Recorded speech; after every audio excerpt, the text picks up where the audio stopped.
Hi guys, it's me Jun M and welcome to my YouTube channel dito sa ating Jun M's Kitchen. Ngayong araw na to ay magluluto tayo ng beef steak, Cagayan De Oro style. Pero bago tayo magsimula, please naman mag-subscribe kayo sa channel ko at i-click nyo na rin ang bell button para ma-inform kayo sa mga susunod na videos natin. Handa na ba kayo? Halina, samahan nyo ako.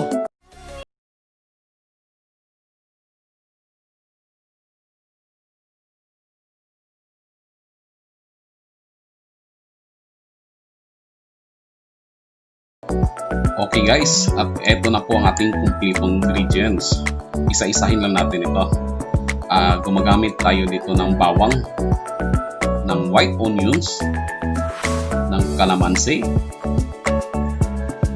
ng sugar and salt to taste, ng pamintang buo.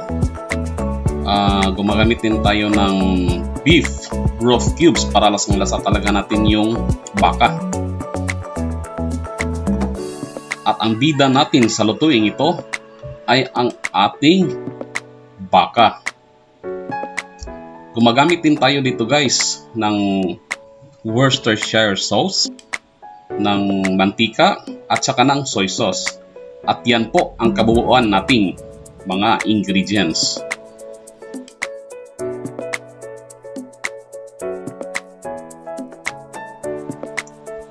Hihiwain lang natin itong lahat ng ating mga ingredients guys, no? At magsisimula tayo dito sa ating baka. Itong ating baka ay hihiwain natin ito ng medyo panipis para ito ay madaling maluto guys. Kasi yung mga baka, kadalasan kasi ng mga baka pag niluluto natin ito ay makunat. Kaya natin hinihiwa ito ng medyo manipis kagaya nito.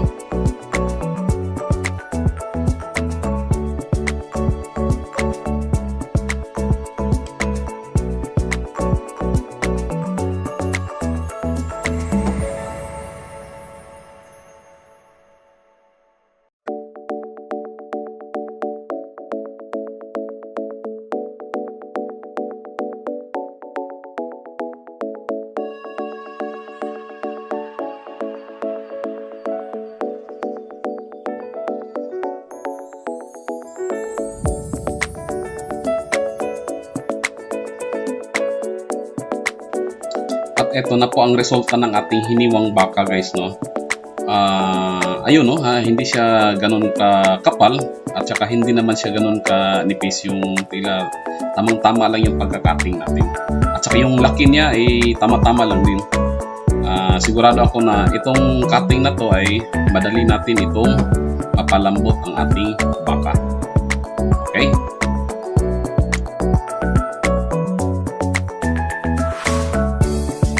Ito naman ang ating bawang ay hihiwain natin ito ng maliit. Yung maliit talaga na maliit para manunuot ito sa ating marination pag minamarinate natin yung ating baka.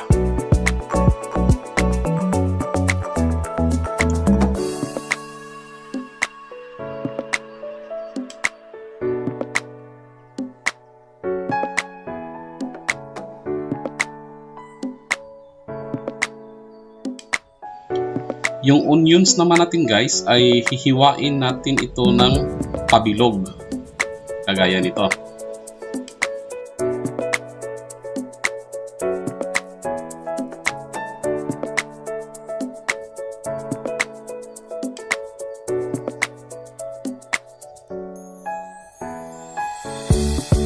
At ito naman ang ating calamansi para gagamitin natin ito sa ating marination. Gumagamit tayo dito ng calamansi para ito ay mabilis lumambot ang ating baka habang tayo ay nagmamarinate ng ating baka. At ito rin ay nakapag-preserve ng ating baka habang ito ay ating minamarinate.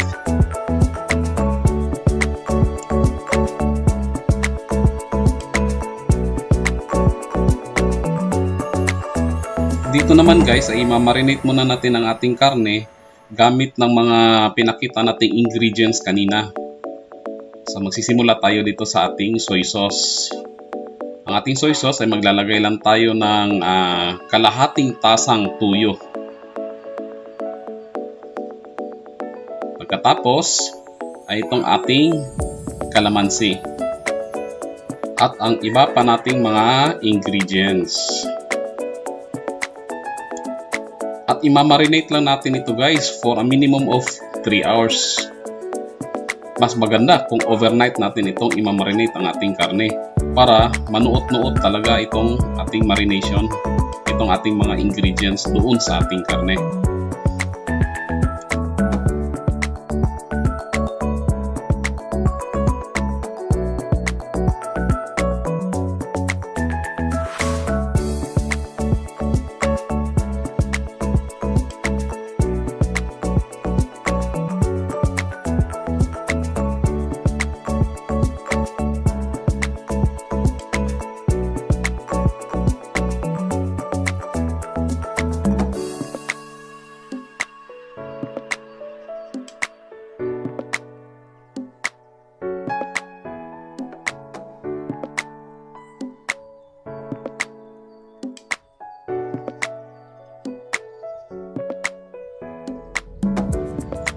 Okay, ayan na at tapos na tayong mag-marinate ng 3 hours dito sa ating baka. At ito ay ating lulutuin na, no? Magpapainit lang muna tayo ng mantika guys. At piprituhin muna natin ito ang ating baka. So kapag ito ay mainit na at pwede na nating ilagay ang ating baka pa isa-isa. Ang teknik na ito ay para mabilis lumambot ang ating baka kasi ito ay makunat pag ito ay niluluto natin ng normal lang, no? So piprituhin lang natin ito, baligtad-baligtarin in every 3 minutes. Pagkatapos nito ay saka pa natin ito lulutuin kasama ang sarsa nito. Yung sarsa na gagamitin natin ay yun din ang ating sarsa or sabaw ng ating marination.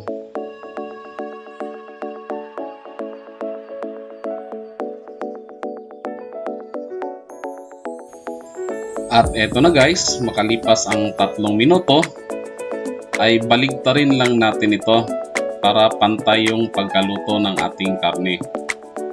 At itutuloy lang natin ang pagluluto nito hanggang sa mag-dark din ang kulay sa kabila nito. At ito na ang ibig nating sabihin guys, no? Medyo nag-dark na yung kulay ng ating karne. At medyo malambot na rin ito. So hanguin lang natin ito at itutuloy lang natin yung pagluluto sa iba pa nating karne. Ang residue nga pala guys sa pagpiprito natin ito, no, ay huwag nyo itapon. Kasi isasama natin mamaya sa pagluluto natin, no, sa pagtutuloy ng pagluluto ng ating beef steak. Kasi yung ating residue nito ay napakasarap nito. So kaya huwag natin itong itapon.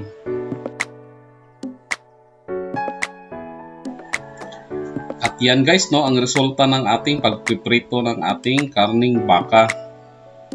Tamang-tama lang ang pagkaprito nito, hindi siya sunog at saka malamang ay medyo malambot na ito.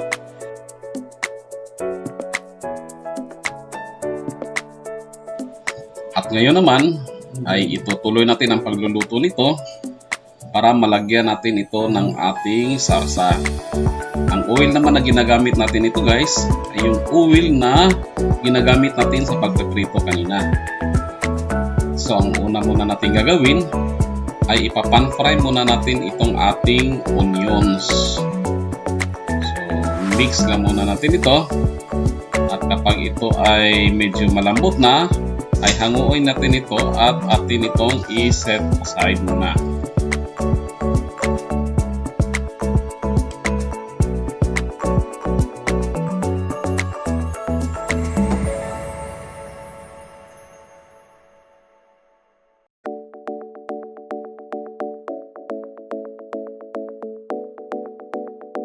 Ngayon naman ay isusute na natin itong ating garlic. So Antayin lang natin ito guys, no, ang ating garlic, no, hanggang ito ay mag golden brown at saka lalabas na nito ang aroma ng ating garlic.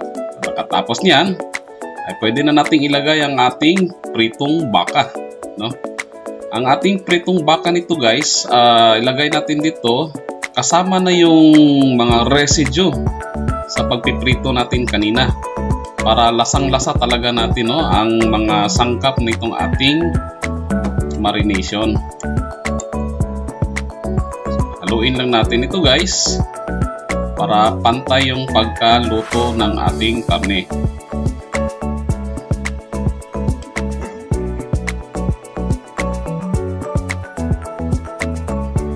Pagkatapos ay ilagay na natin yung sabaw ng ating marination, na natirang sabaw sa ating marination. At kung kinakailangan ay magdagdag na rin tayo ng tubig para hindi mag-dry yung fluids natin habang ito ay ating pinalalambot. At maglagay na rin tayo ng ating mga pampalasa habang ito ay ating pinapalambot. Ang ating asukal para mag-neutralize ang ating ingredients at saka yung beef broth cubes. Pwede na ito guys. So ilagay na natin ang ating onions na sinet aside natin kanina.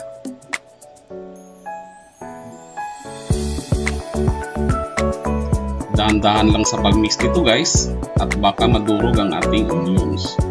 At ayan na, luto na ang ating beef steak Cagayan De Oro style.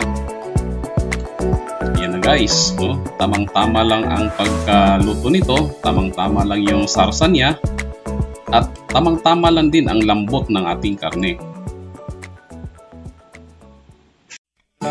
Sana guys, no, ay mayroon kayong natutunan sa video na to, no? At kayo rin magluto nito guys, madali lang itong lutuin para sa ating pamilya. At kung hindi pa kayo nakapag-subscribe, mag-subscribe na rin kayo sa channel ko at i-click nyo na rin ang bell button para ma-inform kayo sa susunod nating video. Salamat sa inyong panonood at hanggang muli, magkikita-kita tayo sa next nating video.